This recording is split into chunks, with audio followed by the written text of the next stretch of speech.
Morning all of you. आज हम अपनी जो नेक्स्ट यूनिट है, कौन सी, थर्ड यूनिट। देखो अभी तक हमने फर्स्ट यूनिट के सारे टॉपिक डिस्कस कर लिए।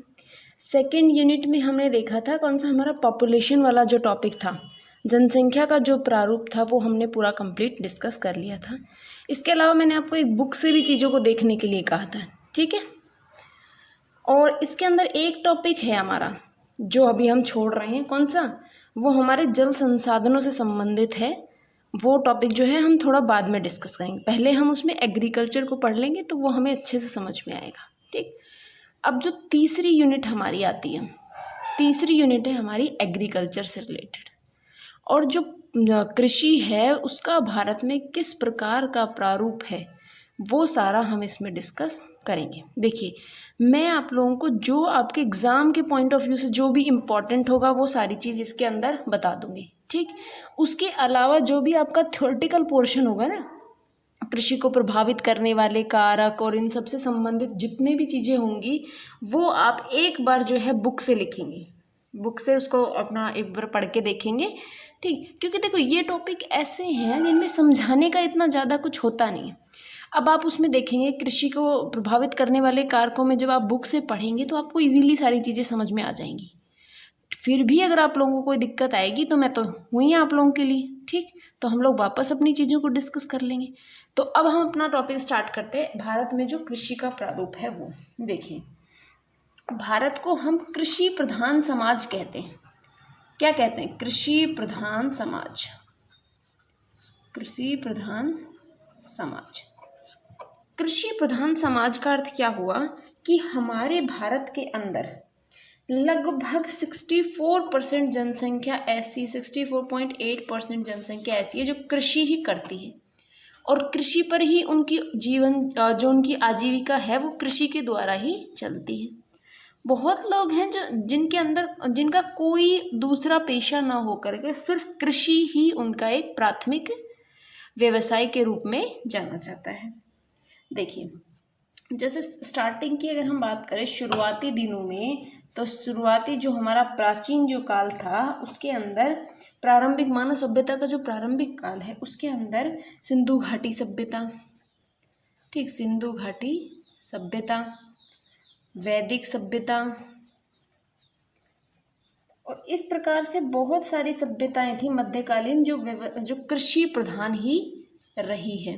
और कृषि यहाँ इसलिए अच्छी होती है, कृषि ज़्यादा इसलिए लोग करते हैं क्योंकि कृषि का जो है अच्छी इस यहाँ पर पैदावार होती है, क्योंकि नदियाँ काफ़ी पाई जाती हैं, बहुत सारी नदियों का जो है प्रभाव यहाँ पर देखने को मिलता है।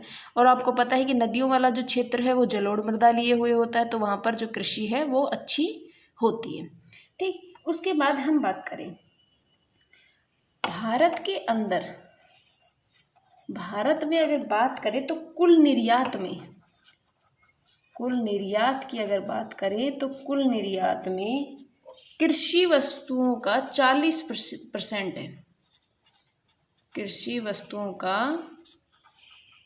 40% अंश है। देखिए क्या इसका मतलब क्या हुआ, देखो हर जो देश है वो आयात करता है और निर्यात करता है, इतनी चीज तो आप जानते हैं। आयात निर्यात एक देश की अर्थव्यवस्था के लिए सबसे जरूरी होता है। आयात मतलब कि वो बाहर के देशों से अपने यहाँ पर सामान को मंगवाता है तो वो आयात करता है, और निर्यात करता है मतलब अपने देश की जितनी भी चीज़ें हैं जो बाहर के देशों में नहीं मिलती वहाँ पर इसका निर्यात करता है। तो अगर भारत में बात करें कुल निर्यात जो माने कि अगर 100% है तो उसका 40% जो है कृषि वस्तुओं का होता है।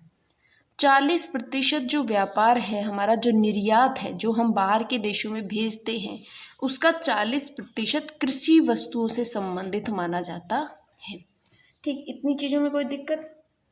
अब अगर हम देखें भारत में अगर खेतों के आकार की बात करें, खेतों के आकार की, खेतों के आकार मतलब भारत में खेतों का आकार किस प्रकार का पाया जाता है, तो देखिए 1 हेक्टेयर 1 हेक्टेयर से कम जो कृषि करते हैं, जो खेत हैं लोगों के पास, वो 59% तक है। 59% लोग ऐसे हैं जिनके पास 1 हेक्टेयर से भी कम खेती है, यानी कि कम जो खेत यहाँ पर 1 हेक्टेयर से भी कम क्षेत्रफल वाले खेत यहाँ पर मिलते हैं, जो 59% जनसंख्या है। जो प्रथम कृषि नीति आई थी हमारे यहाँ पर, देखो सरकार क्या करती है कि टाइम टू टाइम क्या करती है कि उसकी एक नीति बनाती है। जैसे आप लोग देखते होंगे कि फसलों के पहले से दाम निश्चित हो जाते हैं। वो हालांकि जो हमारा मार्केट होता है, जिस तरीके से हम बात करें कि मांग और डिमांड एंड सप्लाई के आधार पर एक रूल काम करता है। इकोनॉमिक्स में आप लोगों ने पढ़ा होगा कि मांग और पूर्ति के आधार पर ये एक फॉर्मूला चलता है इकोनॉमिक का मार्केट के अंदर। उसके आधार पर सरकार जो है टाइम टू टाइम इसका जो प्रारूप होती है वो डिसाइड करती है।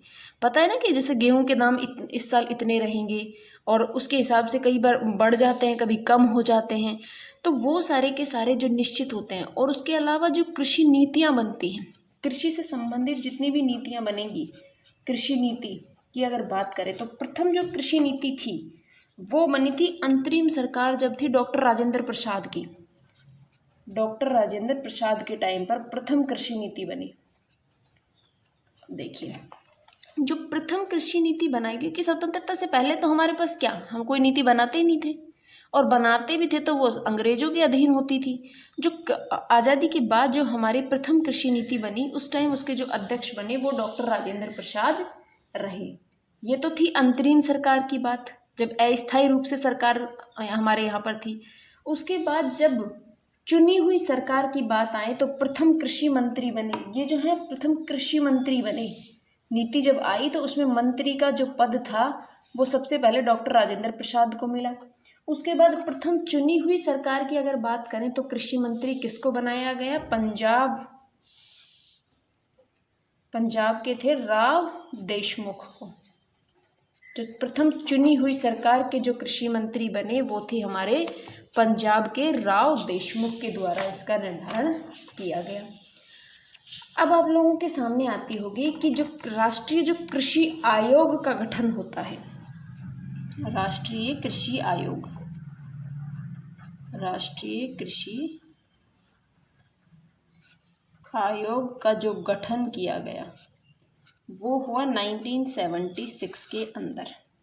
राष्ट्रीय कृषि आयोग बनाया गया। जैसे हम लोगों ने हर टॉपिक के अंदर बात की है, उससे संबंधित या तो आयोग होगा या समिति बनेगी, उससे संबंधित जितने भी हमारे ये जो एक तरीके से संस्थाएं जो बनती हैं, जो उसके लिए काम करती हैं, उसी प्रकार से राष्ट्रीय कृषि आयोग का गठन भी किया गया 1976 में। ये हमारे कृषि से जो टॉपिक है कृषि वाला, इसके अंदर कुछ बेसिक्स चीज़ें, ठीक है। अभी जो हम बात करें फिर आती है राष्ट्रीय कृषि आयोग बना। देखो राष्ट्रीय कृषि आयोग का गठन हो गया 1976 के अंदर, लेकिन इसने काम करना कब से शुरू किया, 2004 से इसने निर्धारित समय के अंदर काम करना शुरू कर दिया। ठीक, इतनी चीज़ों में अगर आप लोगों को कोई दिक्कत हो तो आप लोग पूछ लेंगे। अब हम जो मेन जो हमारी चीज़ें हैं कि भारत की प्रमुख फसलें कौन कौन सी होती हैं। ठीक, भारत की प्रमुख फसलों के बारे में अब हम बात करेंगे। देखो भारत में जो फसलों का जो जो वर्गीकरण किया गया है वो ऋतुओं के अनुसार किया गया है। जैसे ग्रीष्म ऋतु, सर्द ऋतु, और जो हमारी बारिश वाली जो ऋतु, मतलब एक तरीके से शीतकालीन वाली या फिर मानसूनी ऋतु जो होती है, उनके हिसाब से हम फसलों का निर्धारण करते हैं। भारत के अंदर अगर हम बात करें तो मुगल काल से ही इनका वर्गीकरण माना जाता है, और इसीलिए तो इसके लिए अरबी भाषा के शब्दों का प्रयोग किया गया था। और अगर उस आधार पर अगर हम देखें कृषि का वर्गीकरण,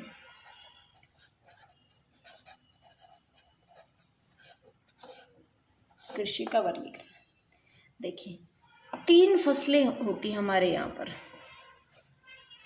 रबी की फसल, ठीक, दूसरी हमारी खरीफ की फसल, और एक होती है हमारी जायद की फसल। ठीक, और मैं बार बार आप लोगों को कह रही हूँ जो प्रभावित करने वाले कारक हैं और इससे संबंधित जितनी भी चीज़ें हैं वो आप एक बार प्लीज़ बुक से ज़रूर देखें, क्योंकि जब आप इन चीज़ों को एक बार बुक से देखेंगे ना तो चीज़ें ज़्यादा आपको क्लियर होती नज़र आएंगी। ठीक है, क्योंकि इतना पॉसिबल नहीं होता कि हम आपको क्लास में सारा निचोड़ एक तरीके से दे दें, ठीक। और कोई भी दिक्कत आती है तो फिर आप लोग मुझसे कंसल्ट कीजिए। उसके अलावा जितने भी जो फैक्ट होंगे, जो नए डेटा होंगे, वो सारे के सारे मैं आपको लिखवाऊंगी। और जैसे ही हमारी जो चौथी यूनिट है वो कंप्लीट जैसे ही हमारी होगी, जब आप लोग कहेंगे तब हम आपका एक और दूसरा जो सब्जेक्ट है, कौन सा, पॉलिटिकल ज्योग्राफी, उसको फिर स्टार्ट करें। लेकिन उससे पहले आपकी इंडियन ज्योग्राफी पे कमांड हो जानी चाहिए। और मैं बिल्कुल कॉन्फिडेंटली आपको ये चीज़ बता दूं कि आपके नेट के एग्ज़ाम के अंदर इंडियन ज्योग्राफी का जो पार्ट है उसमें इससे बाहर क्वेश्चन नहीं आते, ठीक है। क्योंकि मैंने कई बार पेपर भी दिया है और आप लोग जानते भी हैं कि वो क्वालिफाई इसीलिए हो पाया है क्योंकि मैंने एक ही चीज़ को बार बार पढ़ा है। तो आप लोग भी ज़्यादा मैटर कलेक्ट करने की कोशिश ना करें, बस जितना है उसको बार बार पढ़ें। क्योंकि एक तो होता है कि एक इंसान एक बुक को 10 बार पढ़ रहा है, एक इंसान है जो 10 बुक को पढ़ रहा है, तो याद ज़्यादा किसको रहेगा? जो एक बुक को 10 बार पढ़ रहा है। और कोई बुक खराब नहीं होती। और जो ये वाला मैटर है ना, जो मैं आप लोगों को लिखवाती हूँ, जो पीडीएफ देती हूँ, और रियल पूछो तो जो पीडीएफ आप लोगों को देती हूँ वो मेरे पर्सनल खुद के जो नेट के एग्ज़ाम के जो नोट्स हैं ना, वो वाले हैं। और इनसे बाहर पेपर जाता भी नहीं है। 2-4 क्वेश्चन तो आप लोग जानते हैं हर एग्ज़ाम में एक्सेप्शनल होते ही हैं, जो आते ही आते हैं। लेकिन उसके अलावा जो है ये आप लोगों की पूरी हेल्प करेंगे इस मतलब क्वेश्चन सॉल्व करने के अंदर, ठीक है। तो जितना मैं बताते जाती हूँ उतना आप लोग क्लियर करते जाओ। उसके बाद आता है हमारा कौन सा, कृषि का जो वर्गीकरण हम कर रहे थे, रबी की फसल, खरीफ की और जायद की फसल। रबी की फसल की बात करते हैं। देखिए, रबी की फसल को क्या कहेंगे हम? शीतकालीन। आप लोग जानते हैं सर्दियों में जो खेती की जाती है उसको हम रबी की फसल कहते हैं कि नहीं कहते हैं? शीतकालीन फसल मानी जाती है। अब देखिए, रबी की फसल को अलग से हम लोग लिख कर डिस्कस करते हैं। जैसे फर्स्ट वाली बात आती है हमारी किसकी? रबी की फसल। देखिए, रबी की फसल आप देखिए कि हम लोग इसको उगाते कब हैं? अक्टूबर नवंबर के आसपास आप लोग इसको उगाएंगे, इसकी बुआई होगी। गेहूँ उगाते हैं ना, गेहूँ हो गया, सरसों, हाँ सरसों हो गई, गेहूँ, सरसों, ये सारी जितनी भी फसलें हैं वो आप लोग कब उगाते हैं? रबी की फसल है और अक्टूबर नवंबर के अंदर आप लोग उसको उगाते होंगे। इसकी जो कटाई होती है वो मार्च या अप्रैल के अंदर इसकी कटाई होती है। रबी की फसल की अगर प्रमुख फसलें बात करें तो जैसे हो गई हमारी गेहूँ, जौ, धनिया, मेथी, सौंफ, आलू, टमाटर, प्याज, ये सारे के सारे तो क्योंकि हर सीजन में होते हैं तो हम इनको रबी की फसल में भी डालेंगे। इतनी चीज़ों में कोई दिक्कत। अब रबी की फसल के अंदर ये तो फसलें हो गई जो खाद्यान्न के लिए। अब रबी की फसल की दलहन कौन कौन से होते हैं इसमें? दलहन की बात करें तो चना, आप लोगों ने सुना होगा मसूर की दाल और मटर, ये 3 दलहन की फसलें होती हैं इसमें। और तिलहन की अगर बात करें तो राई, सरसों, कई बार ये चीज़ आ जाती है तिलहन के अंदर सरसों, और हम लोग उसको सरसों को यहीं गेहूं के साथ ही सरसों लिख देते हैं, ठीक। सूरजमुखी हमारी रबी की फसल की तिलहन फसलों में आती है। और अलसी क्या होती है? अलसी जो कई प्रकार की आती है, रोस्टेड अलसी, सिंपल अलसी। अलसी को आप लोग जानते होंगे कि दिमाग तेज करने के लिए बोलते हैं, कि वो दिमाग तेज करने के लिए खाई जाती है अलसी, ठीक। अब हम बात करें हमारी, ये देखिए रबी की फसल की जो बुआई होती है वो हमारी अक्टूबर नवंबर में होती है, कटाई होती है मार्च अप्रैल के अंदर। इसके अंदर खाद्यान्न फसलों में अगर हम बात करें तो गेहूँ, जौ, धनिया, मेथी, सौंफ, आलू, टमाटर, प्याज, जितनी भी फसलें होंगी वो। दलहन की बात करें, दलहन में चना, मसूर और मटर, और तिलहन में राई, सरसों और सूरजमुखी, और एक और आती है कौन सी? हमारी अलसी की, ठीक। इसके बाद हमारी दूसरी जो आती है वो आती है हमारी खरीफ की फसल।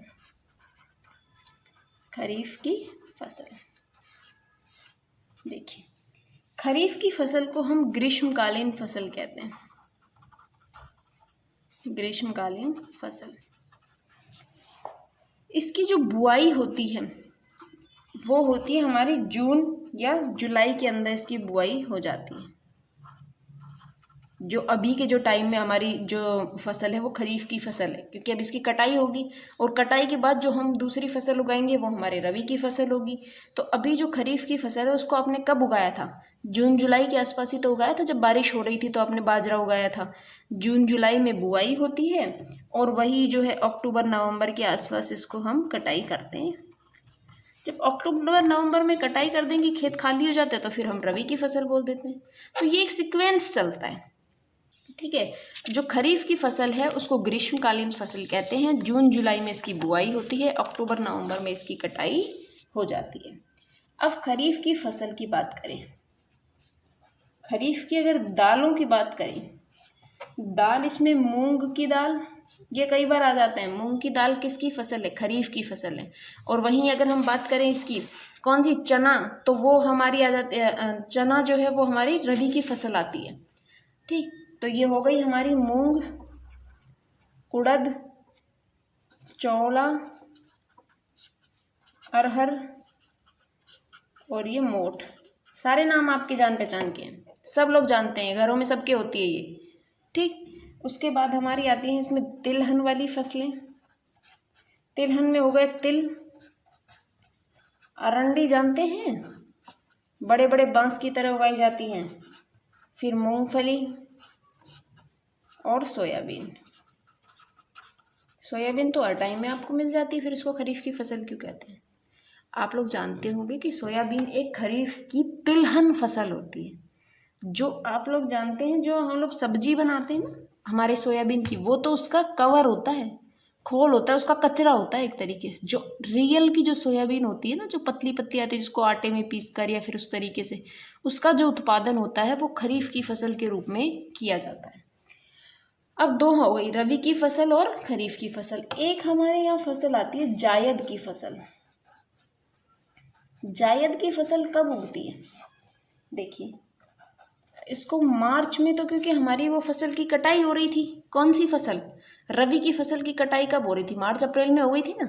तो इसको मार्च और अप्रैल के अंदर, मार्च से हम लिख दें कि जून के अंदर ही इसको उगा देते हैं, और जून के अंदर, इन्हीं के अंदर ये, क्योंकि बहुत जल्दी से पैदा हो जाती है मार्च से जून। जायद की जो फसल है इसमें मेनली सब्जियां, फल, ठीक, इन सबको जो प्राप्त किया जाता है वो हमारी जायद की फसल होती है। जैसे हमारे यहाँ तरबूज होते हैं, तरबूज हो गए, ककड़ी, खीरा, खरबूजा, इस तरीके की जो फसलें हैं वो हमारी किस में आती हैं? जायद की फसलों में वो आती हैं, ठीक है। तो आज हमने कितना डिस्कस किया कि हमारे जो भारत के अंदर कृषि का जो प्रारूप है उसका शुरुआत का जो हमारा एक इंट्रो था उसके बारे में हमने देखा। फिर हमने बात की हमारे किसकी? खरीफ की फसल, रबी की फसल और जायद की फसल। एक बार हम इन चीज़ों को रिपीट कर लेते हैं। देखिए, भारत को कृषि प्रधान समाज कहते हैं, क्योंकि यहाँ कृषि 64.8% जनसंख्या क्या करती है? कृषि पर ही डिपेंड होती है। भारत में कुल निर्यात की अगर बात करें तो कृषि वस्तुओं का 40% होता है। खेतों की आकार की बात करें तो 1 हेक्टेयर से भी कम जमीन है कितने? 59% लोगों के पास। प्रथम कृषि मंत्री बने हमारे डॉक्टर राजेंद्र प्रसाद, जो अंतरिम सरकार के थे, अस्थायी सरकार के माने जाते हैं। और जो स्थायी सरकार के जो हमारे मंत्री बने वो थे हमारे पंजाब के राव देशमुख। इनको जो हमारी सिंधु घाटी सभ्यता, वैदिक सभ्यता है, उनके काल से ही हमारे यहाँ कृषि का प्रारूप देखा जाता है। राष्ट्रीय कृषि आयोग का गठन की बात करें तो 1976 के अंदर 1976 में इसका गठन हुआ और 2004 से इसने सफल रूप में काम करना शुरू कर दिया। कृषि के वर्गीकरण की बात करें तो रबी की फसल, खरीफ की फसल और जायद की फसल। भारत में 3 प्रकार की फसलें मिलती हैं। रबी की फसल को हम शीतकालीन फसल भी कहते हैं। शीतकालीन क्योंकि वो सर्दियों में उगाई जाती है। अक्टूबर नवंबर में इसकी बुआई होती है, मार्च अप्रैल में कटाई हो जाती है। गेहूं, जौ, धनिया, जितनी भी इस तरीके की फसलें हैं वो हमारी रबी की फसल कहलाती हैं। दलहन की अगर बात करें तो चना, मसूर और मटर। चना, मसूर, मटर, दलहन की जो फसलें हैं। तिलहन मतलब राई, सरसों और सूरजमुखी या अलसी जो है हमारी तिलहन में आती हैं। फिर हम बात करें खरीफ की फसल की तो वो हमारी ग्रीष्मकालीन फसल कहलाती है और जून जुलाई में बुआई होती है, अक्टूबर नवंबर में इसकी कटाई हो जाती है। ठीक, उसके बाद इसमें बात करें खरीफ की फसलों की, तो मूंग दाल है उसमें मूंग, उड़द, चोला, अरहर, मोठ, इस तरीके की जितनी भी दालें हैं वो सारी हमारी खरीफ की दालें हैं। और तिलहन में तिल, अरंडी और मूंगफली, सोयाबीन है। फिर हम बात करें इसमें जायद की फसलों की, तो जायद की फसलें हैं मार्च से जून तक इसमें उगती हैं। और जो सब्जियां, फल हो गए जैसे तरबूज, ककड़ी, खीरा, खरबूजा, ये सारी की सारी हमारी जायद की फसलों में आती हैं। और ये फसलें संपूर्ण भारत पर लागू होती हैं। संपूर्ण भारत में इसी तरीके का प्रारूप हमें देखने को मिलता है। नेक्स्ट क्लास में हम लोग इसके आगे की बात करेंगे कि कहाँ कहाँ पर कौन कौन सी फसल का उत्पादन सबसे ज़्यादा होता है। ठीक है, आज के लिए बस इतना ही। धन्यवाद।